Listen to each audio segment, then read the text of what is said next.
move it to there, but then I've got pile of slates. Yes.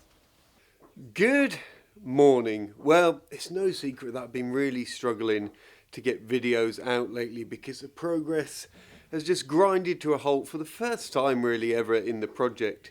Yes, we've been keeping busy in the background, but I think it's time now that we just took control of this slate thing and we start putting slates on instead of waiting for the roofers to do all their technical bits. We just need to get cracking on this thing now.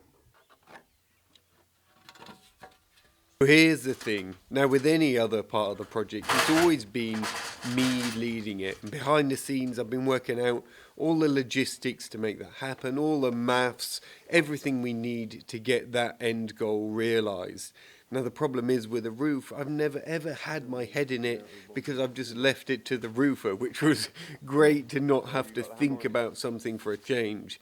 But in terms of taking the project over and us just cracking on at our own pace, first we're going to have to work out all the little details, get it verified all in my head exactly how this needs to happen.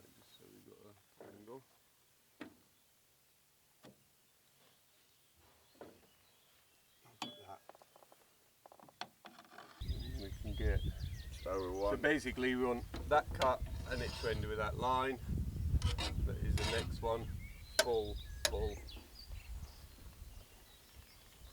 So it wants to go to there.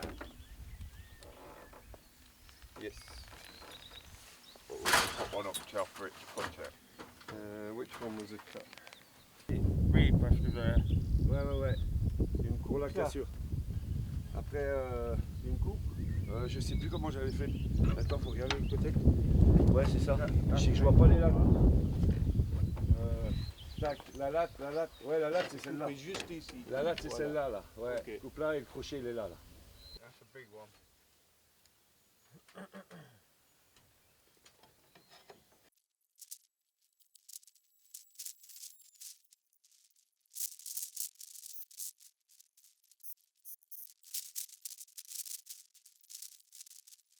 I think we've got the hang of that now. All we need to do now before we leave, make sure whatever the templates are marked or sprayed, so we've got to work it out again.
Now I knew we could do it, obviously, we just had to spend the time working it out. And as we're up here, I've had time to kind of work out what strengths and weaknesses we've got within the team, and going forward, how we're going to do other bits of the roof. Now I've got this new information. And with the help of one of our patrons, Andy, who you may have seen doing these amazing 3D renders of the chateau. If you haven't seen them, you should go check them out. The link is in the description box down below, and I'll link his video as well. I've been working with him to get some ideas drawn up of how we think the rest of the roof could look, and how some of our more elaborate ideas now with using the copper guy who's on site, who does really good, efficient work, how we can reimagine the roof to almost be better than we ever imagined. Now, as you can see here, the main detail that we've gone over is adding a copper pressed butt joint on the top roofs. It's very, very typical of mansard roofs, especially chateaus and especially in the Parisian region. Now, by doing this on the top, it means that the top of the roof is completely in copper, no slates. And we did think of that before, but we didn't really have the skills to pull it off. But now with this new guy, maybe we can. And you can see that it just looks amazing. It really ties the roof together. More importantly, we lose weight off the roof. It stops us having to put so many more slates on, which is really time consuming. And overall, I think the outweigh of material costs in copper and time in labour is about the same. Now seeing this render, I think it's something we could really go for.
So there we have it. Now I've got my head back in everything. Hopefully we can just do our normal thing and just crack on with the end goal of getting this turret finished in the next few weeks. It's not been easy to take control of it, but I think it needed to be done. And now we're on the track of doing it. I think it'll be a lot easier. Anyway, I'll see you bright and early with all the team back tomorrow.